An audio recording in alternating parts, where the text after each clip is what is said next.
تو انشاءاللہ جتنی بڑی تکلیف ہوگی اللہ کی رحمت کے ساتھ وہ تکلیف ختم ہو جائے گی، دور ہو جائے گی۔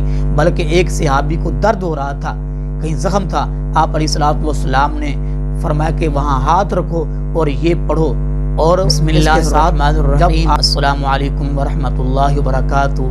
دوستو بھائیو، آج میں آپ کو ایک ایسا زبردست وظیفہ بتانے والا ہوں۔ اگر ہمارے جسم میں کہیں درد محسوس ہوتا ہے تو ہم یہ دعا پڑھیں، یہ وظیفہ کریں، یہ دعا پڑھ کر دم کریں تو انشاءاللہ اللہ رب العالمین کی رحمت کے ساتھ وہ درد فوراً ختم ہو جائے گا اور آپ کو اللہ رب العالمین کی رحمت کے ساتھ سکون مل جائے گا۔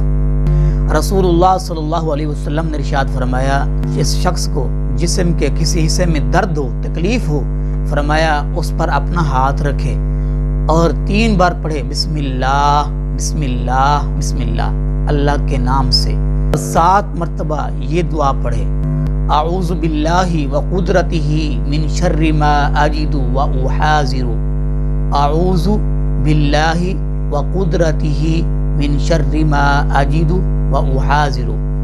میں ایک بار پھر دہراتا ہوں، اعوذ باللہ وقدرتہ من شر ما اجد واحاذر۔ آپ یہ دعا اوپر سکرین پر دیکھ رہے ہیں تو اس دعا کو آپ یاد کر لیں۔ آپ اس دعا کو کسی شخص کو بھی آپ دم کر سکتے ہیں۔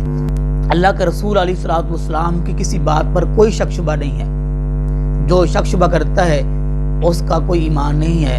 تو دوستو بھائیو، کوئی شک شبہ والی بات نہیں ہے۔ اب اللہ کے اوپر یقین کریں اور رسول اللہ صلی اللہ علیہ وسلم کی زبان مبارک پہ آپ کا ایمان ہو تو انشاءاللہ جتنی بڑی تکلیف ہوگی اللہ کی رحمت کے ساتھ وہ تکلیف ختم ہو جائے گی، دور ہو جائے گی۔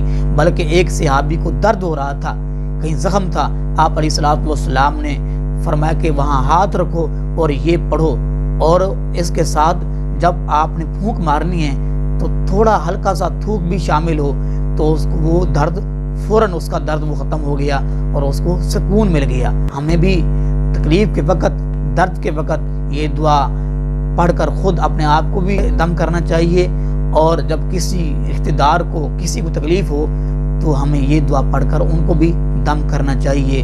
دعا کون سی ہے؟ ایک بار پھر سماعت کر لیں، بسم اللہ 3 بار پڑھنی ہے، بسم اللہ یہاں تک، اور 7 بار آپ نے یہ دعا پڑھنی ہے، اعوذ باللہ وقدرتہ من شر ما اجد واحاذر۔ اللہ رب العالمین ہم سب کو اس پر عمل پیرا ہونے کی توفیق نصیب فرمائے، آمین۔ وما علینا الا البلاغ۔